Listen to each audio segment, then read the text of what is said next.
That was perfect. I'm not going to even try to compete with that announcement You're of not the day gonna of do the a week. shimmy? No. The gravy? That's all you, girl. Gravy. I tell you who can shimmy and shake with the best of them. It is our good pal, Kevin Sampson. Yes. This is what he's doing during the previews, the trailers of the upcoming movies when he's sitting in the movie theater. Kevin Sampson does a little gravy. That's right. And he never wears pants during these interviews. Wow. That's what's cool too. That's true. He said he's like the old Walter Cronkite, just boxers sitting there. Well, I can't, Jessob, I can't believe that you just gave my secret Letting the cat out of the bag. Yeah, like That's if I stood up something. right now, I'd get my athletic shorts. That's not. Okay. Wow. Secret's safe with me. Yeah.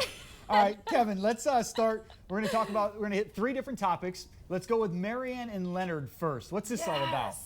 Yeah, so Marianne and Leonard, Words of Love. This is a new documentary by director Nick Broomfield. It basically kind of chronicles the relationship between Leonard Cohen, and I hate to say the term his muse, Marianne Illen, but that's, how I guess the branding is going with this documentary. But basically, the inspiration between some of his greatest hits. So Long Marianne and Bird on the Wire was written out of the relationship between the two. And so this documentary, it's really well put together, but it has this old school feel in regard to the way that it shows us old photos, archival footage. Marianne and Leonard have since passed. And so, we're hearing from the voices of the beyond. And so it's kind of got this fantastical, whimsical feel to it, which I think is actually good because with their relationship, they came together on the Greek island of Hydra. It's during the era of free love, LSD, acid trips, all that kind of stuff. So there is kind of this really whimsical birth of a relationship. But then like some relationships, you go your separate ways. Leonard became, world famous with his singing and songwriting. But they kept in touch over the years, even to, Marianne's deathbed, and they died 3 months apart. So if you're a fan of Leonard Cohen, I definitely would suggest checking this documentary out. I think the documentary does expect you to kind of be a fan and know things already because it doesn't really give you so much the backstory, but it's definitely a good watch. It's playing at Landmark, Bethesda, as well as E Street Cinema in the DMV this weekend. Ooh, okay. That's definitely piqued my interest. I'm definitely interested in it, but I also know who Leonard Cohen is, so yeah.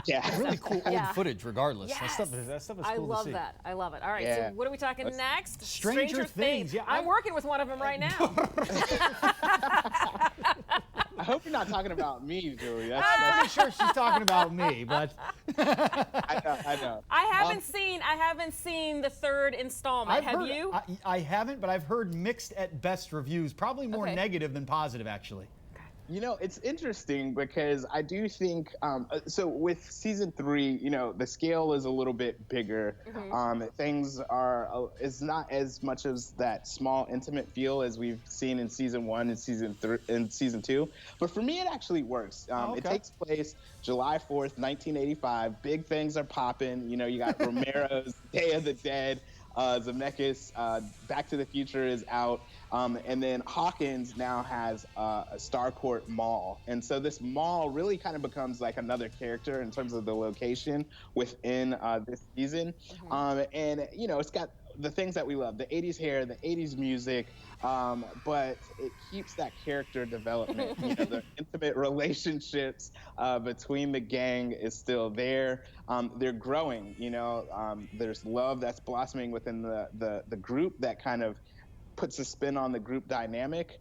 But at the same time, I think that the Duffer Brothers are really able to still connect with the fact that friendship trumps fear, love will always trump fear. And so I really enjoyed this season. I binged it basically within a weekend. So I would definitely suggest folks check it out on Netflix if they can. Okay. And 7 has hair. And I guess so. Yeah. 7 has hair now. Yeah. I like exactly. it. Well, you guys, I assume that you've seen season 1 and 2. Have you seen it? I've seen 1, watched it really quickly, and then I'm about halfway through 2. Yeah. So. Okay, yeah. So 11 is definitely evolving. Did I say 7? 7, yeah. 7-Eleven, free Slurpees, by the way, yesterday. Oh, yeah.